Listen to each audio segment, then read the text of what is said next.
Donc vous ne serez pas candidat? On va vous remettre la Constitution de la République.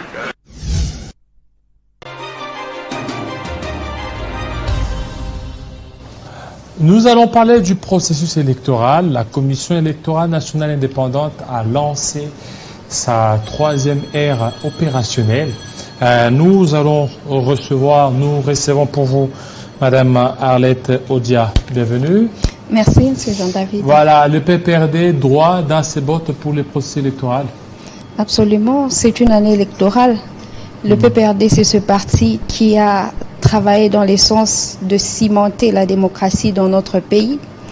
Et pour avoir déjà connu plusieurs cycles électoraux, nous sommes au 4e, il n'y a pas de raison pour nous de nous abstenir.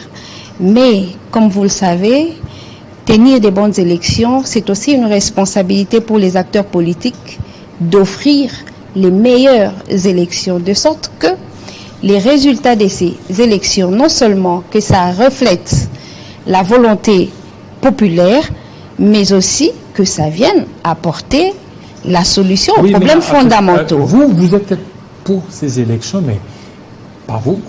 C'est dû que le PPRD prêt pour les élections, mais vous n'appelez pas vos militants, les cadres, à aller se faire enrôler. Mais ça ne dépend pas de nous. Ça dépend de la posture dans laquelle le dirigeant ont placé, n'est-ce pas, la classe politique dans son ensemble. Et cette posture qui est complexe, qui appelle par conséquent de nous des prises de position également complexes. Nous voulons des élections, mais avant les élections, vous savez que déjà les élections c'est un jeu, comme on appelle le jeu démocratique. Et le jeu démocratique est toujours précédé par les règles de ce jeu, ou les règles du jeu démocratique. Et les règles du jeu démocratique, c'est notamment ce qu'on peut retrouver dans la Constitution. Par un coup de bâton magique, le FCC de Joseph Kabila s'est retrouvé dans l'opposition politique. Ceux qui l'ont renvoyé dans l'opposition avaient peut-être pensé que les opposants ou l'opposition n'a pas de droits dans ce pays et qu'on marcherait aussi facilement sur les principes. Cela ne marche pas. Ils doivent comprendre que même en étant dans l'opposition politique, nous avons l'article 8 qui consacre l'inviolabilité et la sacralité des droits de l'opposition politique. Il y a la loi portant statut de l'opposition politique. Il y a la loi qui organise la Commission électorale nationale indépendante. Toutes ces règles du jeu, toutes ces lois qui en fait constituent les règles du jeu démocratique qu'est les élections qui se peaufinent à l'horizon, ils doivent être respectés. Nous, pour notre part, nous respectons en disant aux Congolais que nous irons aux élections. La majorité doit, quant à elle, respecter les règles du jeu en respectant les positions des uns et des autres. N'est pas le faire. Ce n'est pas à nous qu'il faut blâmer. C'est pas nous qu'il faut blâmer.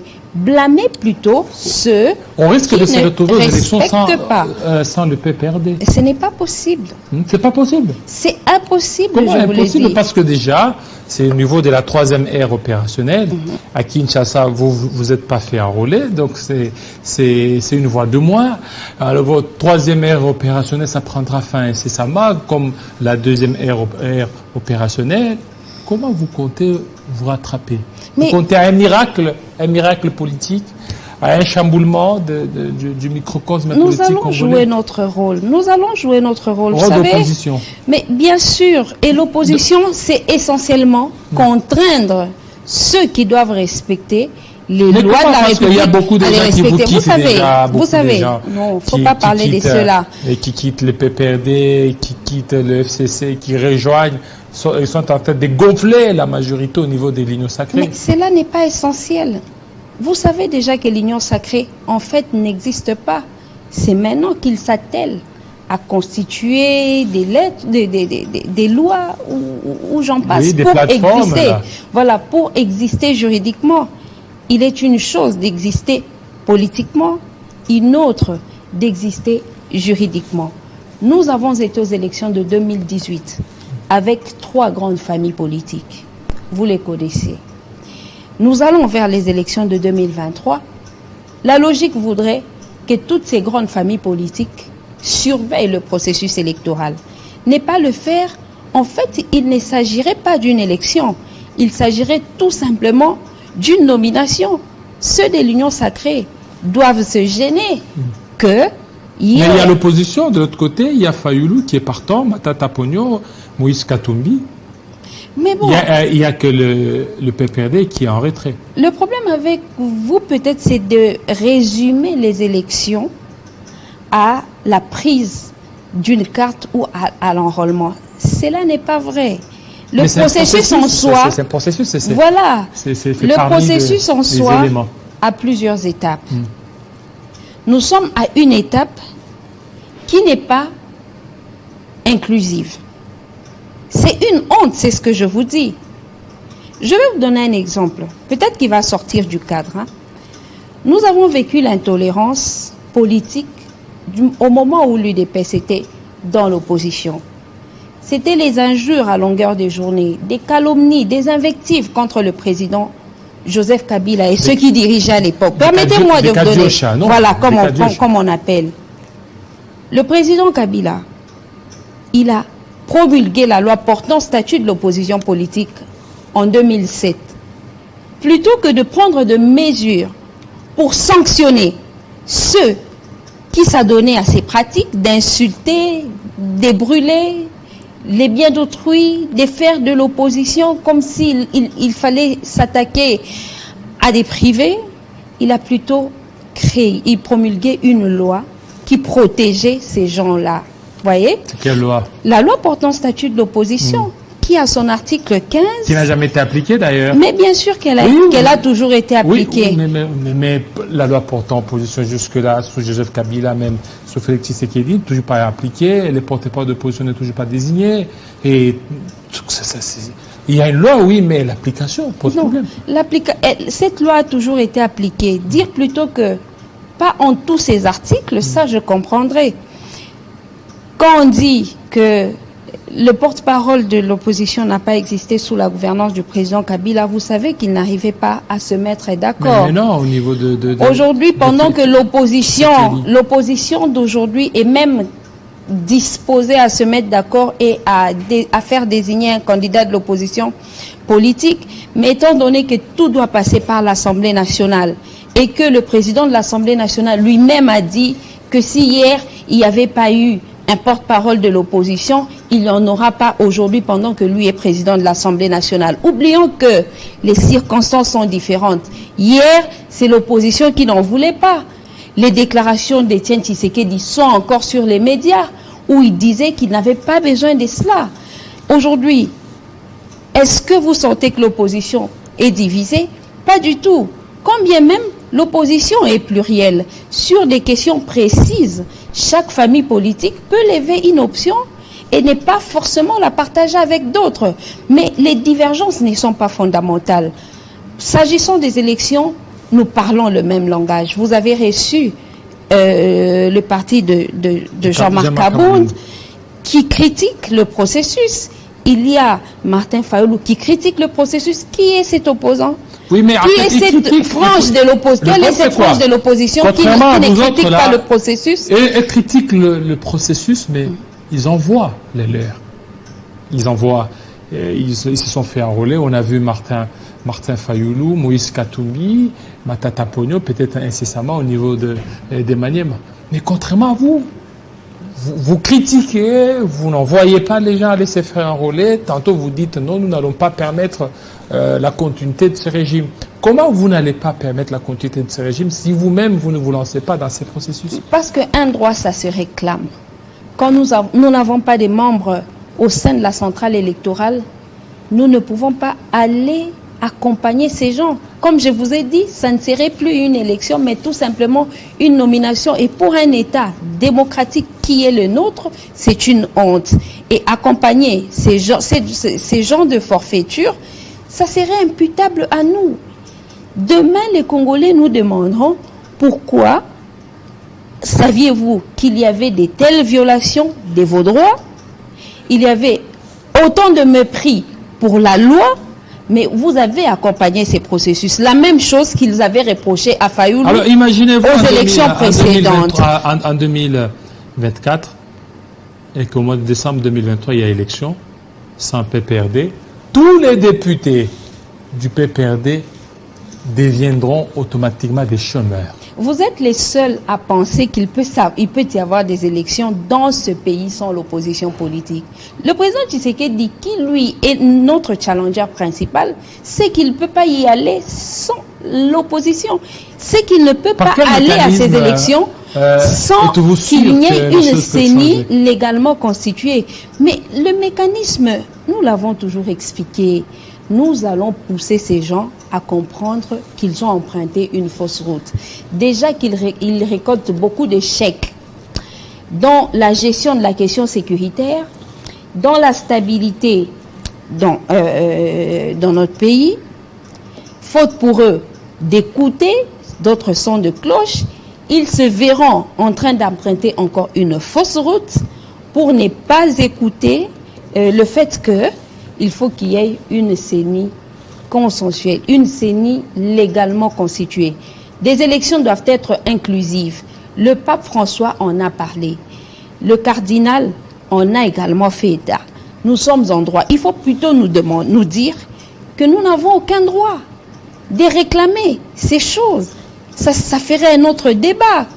Si ce n'est pas le cas, demandez plutôt à ceux qui ont tendance à violer nos droits, pourquoi ils le font? Et vous ne voyez pas que ça les réjouirait aujourd'hui d'aller aux élections sans le PPRD? Ils savent que c'est un challenger de moi et qu'ils peuvent certainement surfer sous d'autres. Ben, ils peuvent s'élever. Il est permis de rêver, même en couleur. Mais nous, quand il est question de défendre ce qui est logique, ce qui est politiquement défendable, nous le faisons et nous le ferons jusqu'au bout.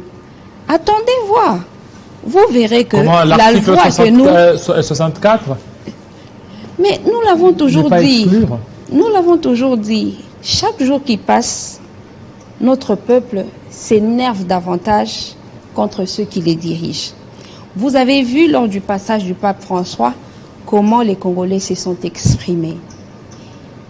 Haut et fort. Mais ils disent qu'ils ont été manipulés par certains opposants. Mais est-ce qu'on peut manipuler? Ils ont été manipulés pour que les jeunes commencent à scander des tels cris hostiles au pouvoir.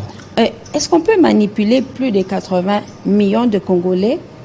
Ils ont dit que c'était pas plus de 80, c'était juste une frange des jeunes qui ont scandé, qui ont crié au niveau d'abord du stade. Si c'était le cas, ça n'aurait pas fait les tours du stade, voire même les tours des médias. On en a parlé même au-delà de nos frontières. Il ne faudrait pas minimiser le message, un message autant clair venant du peuple que vous voulez diriger. Et le problème ici, c'est de se poser la question. Je n'arrive pas à comprendre pourquoi vous, des médias, vous avez tendance à caresser ceux qui violent les principes, ceux qui violent les droits des Congolais dans l'essence du poil. Nous sommes en train de faire notre travail, on ne caresse pas.